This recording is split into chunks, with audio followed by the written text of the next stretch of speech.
Let's talk about an insane stimulus, courtesy of the US government, that nobody seems to be talking about these days, but benefits absolutely everyone who wants to buy or sell a house right now.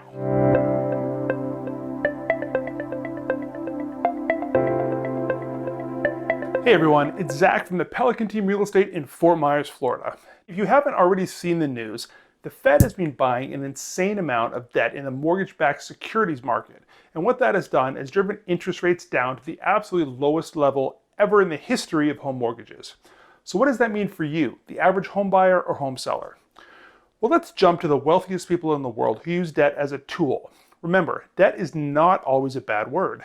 Debt is a way to get leverage. Quite simply, leverage is taking something, squeezing it to get the most out of it, like taking $1 and getting $10 worth of return from it. That's how the biggest and smartest investors use debt to get crazy returns. Anyone can do this as well, usually in smaller amounts, but most people don't understand how it actually works. Now let's go back to 2019. If you were to get a mortgage for $450,000, interest rates at that time were about 4.5% for a 30-year fixed mortgage. The principal and interest payment will work out to be $2,280 per month. Fast forward to right now, the first quarter of 2021, a $550,000 mortgage has a rate of about 2.8%, which is a huge decrease. The payment on the principal and interest on that is approximately $2,280 per month, which means your purchasing power just went from $450,000 to $550,000, and it's costing you the same amount. So thanks to the federal government buying all this debt, this is probably the biggest stimulus package that anyone can take advantage of right now. Now I'm sure you're saying, hey, thanks Captain Obvious, but home prices went up, and that's true. But let's take a look at that $450,000 home from 2019, and say the price went up 10%, which is normal for our market. That home price went up 10%, and it's now selling for $495,000. But remember, your purchasing power went from $450,000 to $550,000, which is more than a 22% increase. So while prices did go up, your purchasing power went up even more. So what does this mean for home buyers and sellers? Well, if you want to buy a home, you can now afford substantially more for the same amount of money. Even though home prices have gone up, you can afford a more expensive home since the monthly payment and your overall cost of buying has gone down so much.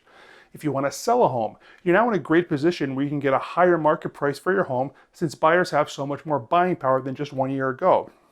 So basically, sellers get more money for the home, while buyers can actually pay less for that home, even though it's more expensive. The seller gets more money, which is a huge win. The buyer gets more house for less money, which is another huge win. The smartest companies and the smartest individuals and smartest investors, they all take advantage of this leverage to control a larger asset. What does this mean? Well, in the debt markets, you're purchasing things and you want to get leverage to get bigger returns so you can control more for less. Now you get to control a large asset for the same cost, your house. Think about it if you did this on one property. Now you can get that nicer home you can get in the property in the better community that you couldn't afford last year. Or even if this is your first home purchase, now you can get a much cheaper home even though the values have actually gone up. So you have to think about things like this when you're looking at properties, and many people are taking advantage of this one example and then scaling it across multiple properties, multiple rentals. You can control so much more for the same or even a lower cost than you would have been able to just a year ago. Now, absolutely anybody in the USA can take advantage of this. And while the numbers may vary slightly from market to market depending on where you are, and of course what the rates are at the exact time a buyer pulls the trigger, but in general, things are substantially better than they were just 12 months ago, and I would encourage everyone to take advantage of it. The big guys, such as the financial institutions, are doing it. There's no reason that the little guys, everyday people like you and me, we can take advantage of it as well. So if you have questions about this stuff, please leave a comment just down below and I'll get back to you right away. And of course, you can always call me, text me, email me, find me on social media, and I'll answer all of your questions related to real estate and life in Fort Myers and Southwest Florida. I will see you in my next video.